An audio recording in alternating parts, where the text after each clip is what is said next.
অনেক দিন পরে আমরা সবাই একসাথে হব আর আজ আমাদের চড়ুই ভাতি। Hello everyone, welcome to our another new blog. তো আমার হোস্টেলের আপুরা সবাই মিলে ঠিক করেছে যে ছাদে বসে সবাই চড়ুই ভাতি করবে। তো যার জন্য আগের দিন রাতে আমাকে ফোন দিয়ে জানিয়েছে, তো আমিও সাথে সাথে রাজি হয়ে গেলাম। আর দিনটা ছিল 16ই ডিসেম্বর। তো আমি ভাবলাম যে ছোট একটা কেক নিয়ে যাই, গার্লস পিকনিক লেখে। তো সেটাই করলাম। এরপরে একটা রিক্সা নিয়ে এখন সোজা যাচ্ছি আমার লোকেশনে।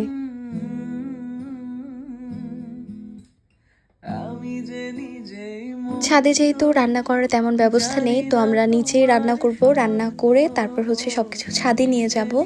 তো এখানে এসে প্রথমে দেখলাম এক চুলায় ভাত বসিয়েছে, আর এখানে মুরগির মাংস হাতে মাখা, আর এগুলো সালাদের জন্য রেডি করে রেখেছে। এরপরে মুরগির মাংসটা প্রেসার কুকারে দিয়ে দিল, যেহেতু হার্ড চিকেন হতে একটু সময় লাগবে। আর এখানে ছিল চিংড়ি মাছ ভুনা, আর একটা আপু এখানে বেগুন ভর্তা বানাচ্ছিল। দুইটা বেগুন ভালোভাবে গ্যাসের চুলায় পুড়িয়ে তারপর বেশি করে শুকনো ঝাল, তারপর ধনেপাতা, তারপর কাঁচামরিচ সব কিছু দিয়ে। আর এখানে আপু আমাকে একটা মিষ্টি খেতে দিল, তো আমি বসে বসে মিষ্টিটা খাচ্ছিলাম। আর জান্নাত আপু এসে এখানে সালাদ বানানোর জন্য সব কিছু কাটাকুটি করে নিচ্ছিল। আর সালাদ ছাড়া কিন্তু এই ধরনের খাবার খেতে একদম ভালো লাগে না। আর এদিকে মুরগির মাংসটা রান্নার প্রায় শেষের দিকে। তো আপু প্রেসার কুকার থেকে নামিয়ে মুরগির মাংসটা কড়াইতে দিয়ে দিল। আর মুরগির মাংসটা কিন্তু মিনা আপু রান্না করছিল। আর এদিকে সেতু আপু ডিম সেদ্ধ করতে দিল। তো আমি কোনো কাজই খুঁজে পাচ্ছিলাম না, তো ভাবলাম ডিমের খোসাগুলো আমিই ছাড়িয়ে দিব। আর এই তো ফাইনালি মুরগির মাংস রান্না কিন্তু একদম শেষ। এখন আপু নামিয়ে ফেলবে। পিকনিকে ভর্তা আইটেম থাকলে কিন্তু বেশ ভালোই হয়। তো এখানে সেতু আপু টমেটো ভর্তা বানাবে, যার জন্য টমেটোগুলো খুব ভালোভাবে কুচি করে নিল। আর তারপর চলে আসলাম সবাই মিলে একটু ছাদে দেখার জন্য যে কোন জায়গাটায় আমরা বসবো খাবার খেতে। আর তারপরে দেখা হয়ে গেল এটার সাথে। এই সাপটা দেখে তো আমরা রীতিমতো সবাই ভয় পেয়েছি।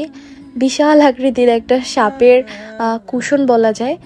তো এটা কেন এই ছাদে রাখা আমরা কেউই বুঝতে পারলাম না। আর আজকের ওয়েদারটা না বেশ ভালো ছিল, এত সুন্দর রোদ ছিল। আর শীতের দিনে এরকম রোদ্রে বসে ছাদের মধ্যে খাবার খেতে কিন্তু ভালোই লাগে। আর সব প্রিয় মানুষগুলো একসাথে অনেক দিন পরে।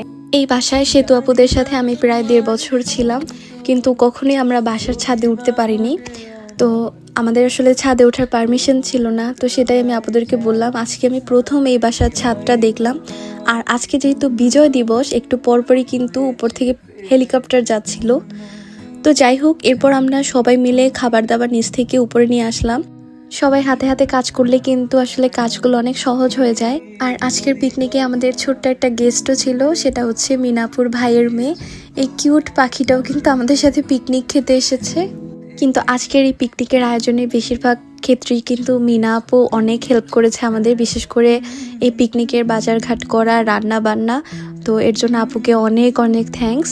এই তো আজকের আইটেম লেয়ার মুরগি, তারপর চিংড়ি মাছ ভুনা, 2 ধরনের মিষ্টি ছিল, তারপর সালাদ, এখানে ছিল টমেটো ভর্তা, বেগুন ভর্তা, ডিম ভাজি। আজকে সবগুলো রান্না এত মজা হয়েছে, আমরা সবাই তৃপ্তি নিয়ে খেয়েছি। খাওয়া দাওয়ার পরে কেকটা কাটা হবে, যার জন্য কেকটাও এনে একটা সাইডেই রাখা হলো। আর আজকে অনেক দিন পরে মনে হচ্ছে একদম ছোটবেলায় ফিরে গেছি।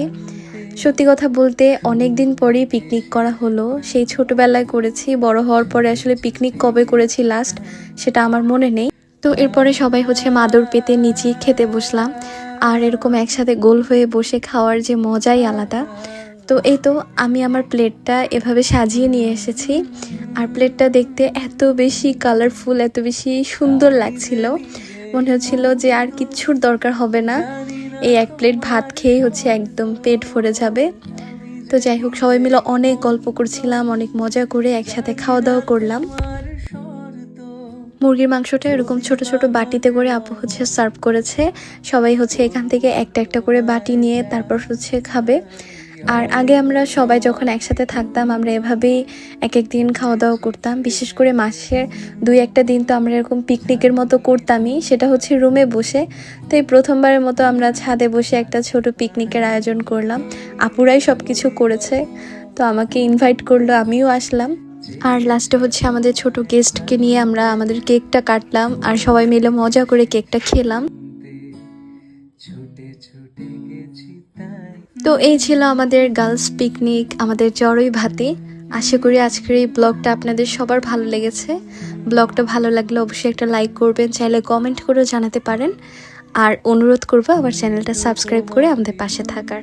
সবাই ভালো থাকুন, সুস্থ থাকুন। Have a good day. জানি তুমি